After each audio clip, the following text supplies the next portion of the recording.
I made the decision to retire my 23-year-old Hoyt Vortec. It gave 10 years of great service to its previous owner and great service to me for the last 13 years. I'm not a guy that replaces his bow every few years. I like to learn how to shoot it and continue to use it for as long as practical. In over 30 years of hunting, this is only my fourth bow. I took a trip to the archery shop, picked up every bow on the rack. Two felt the best in my hand, the PSE Mach 34 and the Hoyt RX7 Ultra. I shot both and really felt that the RX7 Ultra had the best draw and was the quietest and smoothest. The only unpleasant thing about it was the price tag. I got 70-pound limbs and currently shoot 65 pounds at a 28-inch draw. I saved a little money reusing my old G5 Optics XR sight that I've had for years and I do like. I also stuck with the Whisker Biscuit. As far as I'm concerned for hunting, the Whisker Biscuit rest can't be beat, and I did opt for the Hoyt Carbon Super Light Quiver. This bow comes with all sorts of sound and vibration dampening paraphernalia. It even comes with this quasi-stabilizer / dampening device. It may function well at dampening, but my tastes are going to require an additional small stabilizer. After shooting it for a couple weeks, I am really enjoying it. The bow shoots fantastic.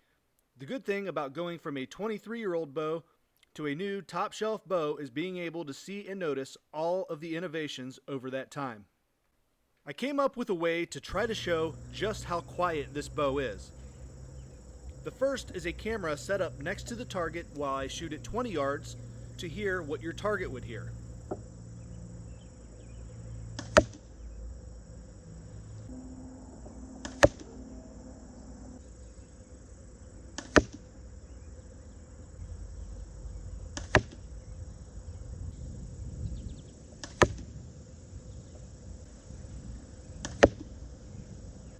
Second test will be placed at 15 yards while I shoot at 30 yards.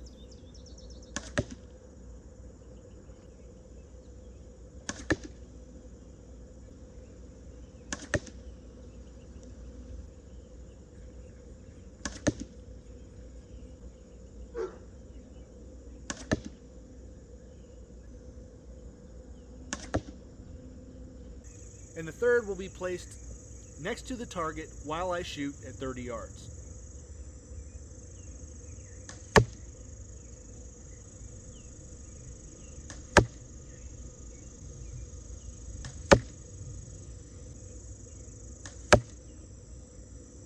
As you can hear, there is almost no sound from the bow.